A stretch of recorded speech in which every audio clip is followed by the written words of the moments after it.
I have a news flash for you. Elon Musk is annoying. Yeah, we all know that. Members of the Trump regime apparently, though, agree, as he seems to get underneath everybody's skin. I think it may be his only superpower.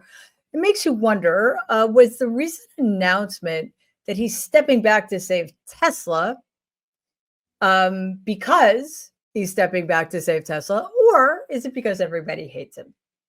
I want you to watch Rachel Maddow's coverage from earlier this week on MSNBC.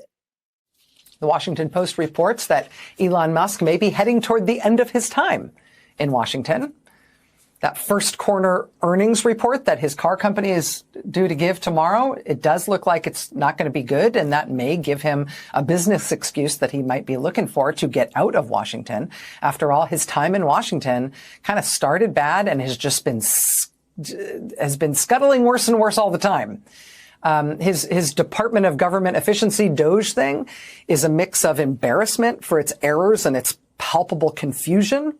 Musk's cocky assertions about 150-year-olds getting Social Security were immediately debunked and showed him to just not understand the data he was looking at, which is very embarrassing for a man whose whole brand is, look how smart I am. Musk's time in Washington has been marked by White House officials snarking anonymously to the press, like Rolling Stone magazine, about the perception by some in the White House that Mr. Musk appears to be high all the time.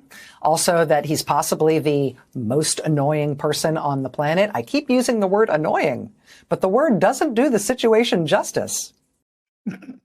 Well, this is what happens when people are led to believe that just because you inherited lots of your daddy's money, you're smarter or better than everybody else. You become an arrogant, ignorant, annoying person. Just ask Donald. He has lots of familiarity with these things. So things are looking quite bad for Elon Musk. What a shame. And as Maddow reported, the earnings report was disastrous. I'm going to get into that in a little bit. And tensions between Elon Musk and other members of the Trump regime have escalated. Reports say that a fight broke out between Musk and Treasury Secretary Scott Bessent, to be a fly on the wall, with some comparing it probably unflatteringly, is that even a word, to a WWE fight. Reports claim that there was a heated shouting match between the two within earshot of Donald, who probably enjoyed it immensely, and other officials in the White House last week over during a dispute over who would lead the IRS. According to multiple witnesses, just a quick question: in what universe is Elon Musk involved in such a conversation?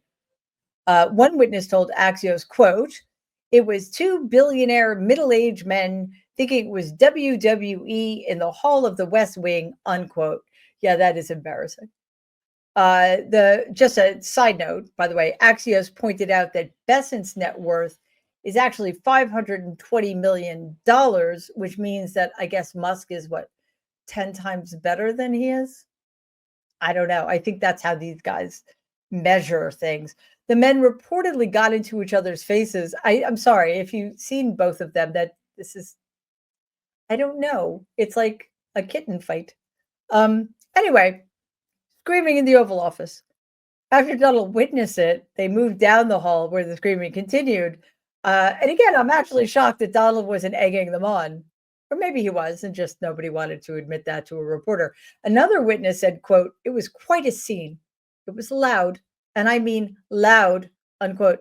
Yeah, I mean, these are the same people who said that it was disrespectful for President Volodymyr Zelensky of Ukraine not to wear a suit, despite the fact that he's commanding a country in the middle of a war of aggression by Russia. But apparently, two middle-aged babies going at it in the White House, that's totally fine. Just so we're clear. This is not the first time that Musk has clashed with other members of the Trump regime. He has had public disputes with Secretary of State Marco Rubio, Transportation Secretary Sean Duffy, Trade Advisor Peter Navarro. Hey, why don't you guys just make a tag team, right? Why go one-on-one? Just tap out if you need to. And I'm sure Marco Rubio will do a great job when he's not too busy bringing Donald his Diet Cokes. If you remember, it was just after just the other week that Musk publicly called Navarro, quote, truly a moron, unquote. Well, he knows whereof he speaks. So if the general consensus is that players in the Trump regime think Musk is annoying as hell, maybe Elon can go back to his Tesla community because, he's must be universally beloved there. He's done so much to help that company's bottom line. Well, guess what?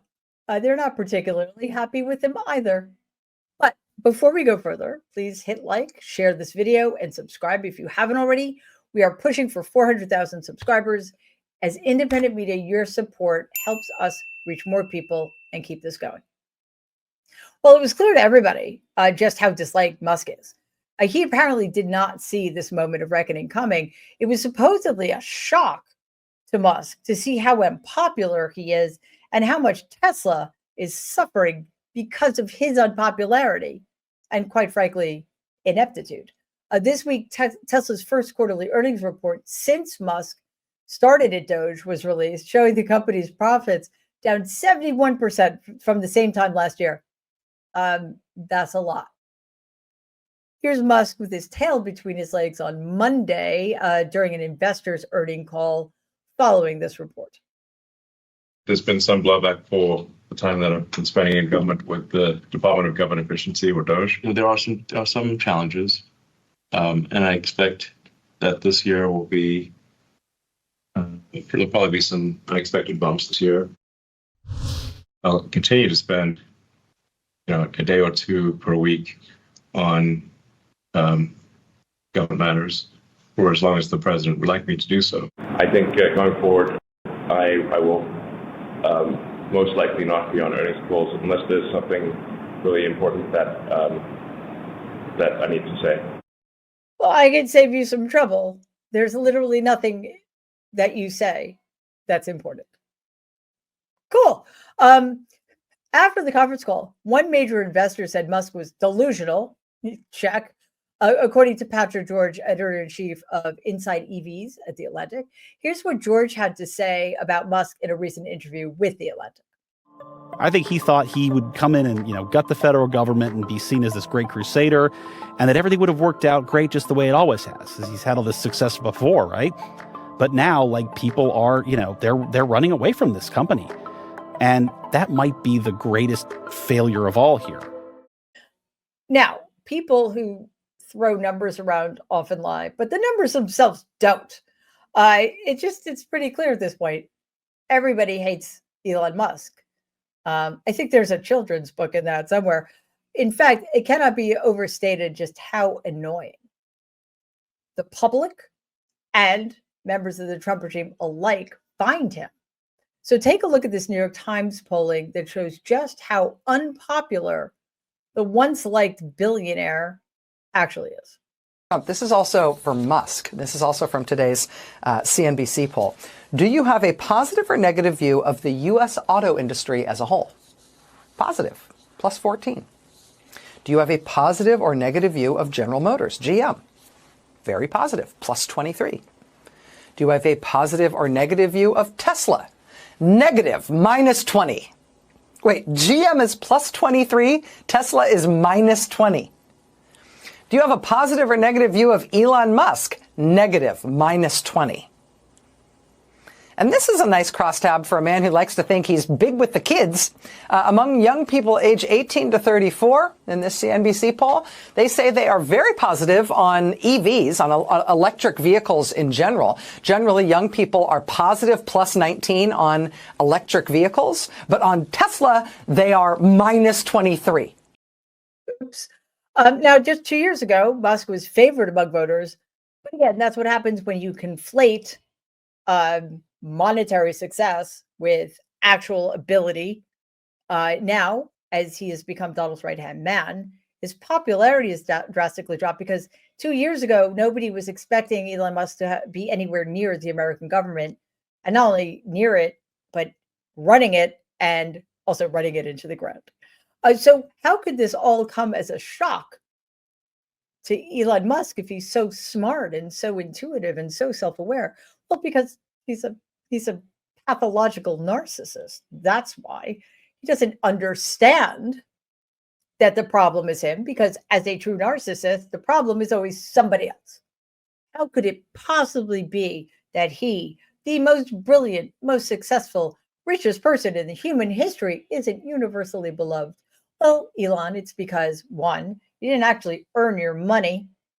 2, you got a lot of money based on a myth that was created about you. You are not an innovator.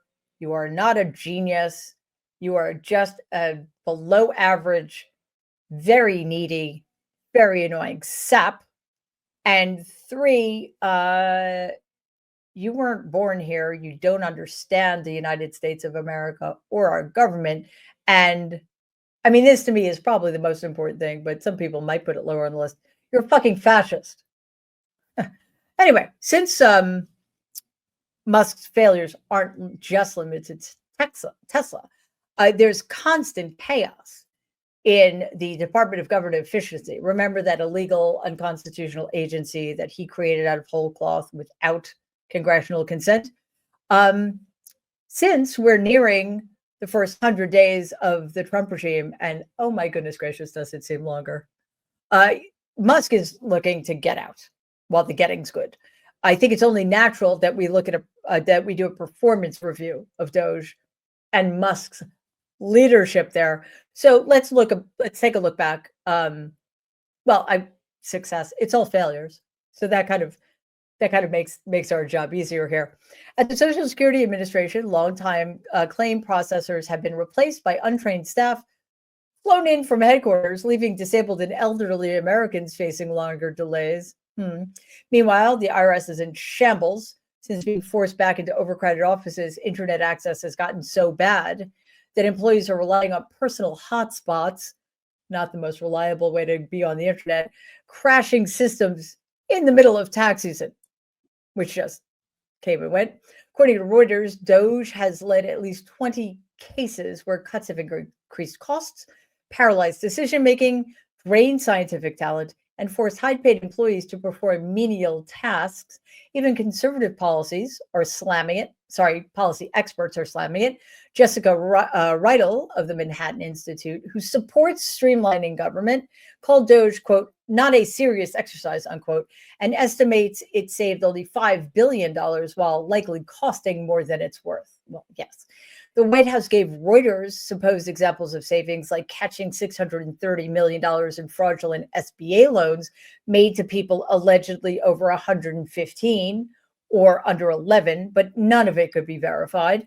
And DOGE's own saving tracker, well, it's full of errors and quote unquote corrections. They're now claiming $160 billion saved, but nobody can show how, which is to say nobody can prove it. Because remember what I said about people throwing numbers around who lie? Perfect example. In the end, DOGE is not a bold cost-cutting plan.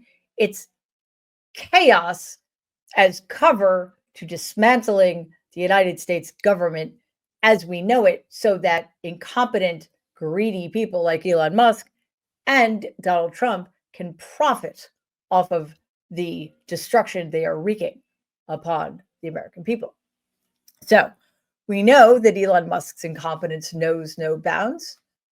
We know that Tesla, not that I care, and our government, I care, will continue to suffer if he remains in a position of authority.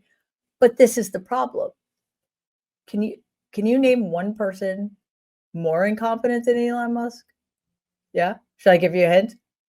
His name's Donald Trump. Oh, was that too much of a hint? Sorry. I gave the answer away because you knew. Donald is more incompetent than Elon Musk, which is really saying something.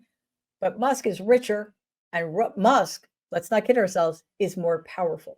So the only way Musk is leaving is if somehow Donald Trump figures out a way to get him out without Donald Trump suffering. So that is going to be a trick and a half, because I'm telling you, I'm pretty sure Donald Trump can't land a quadruple axle. But we'll see. Please take a second and like and share this video. It'd be awesome if you could subscribe to the channel. If you're listening to us in podcast form, please follow us and give the show a 5-star rating because it really does help other people find our content. Thanks.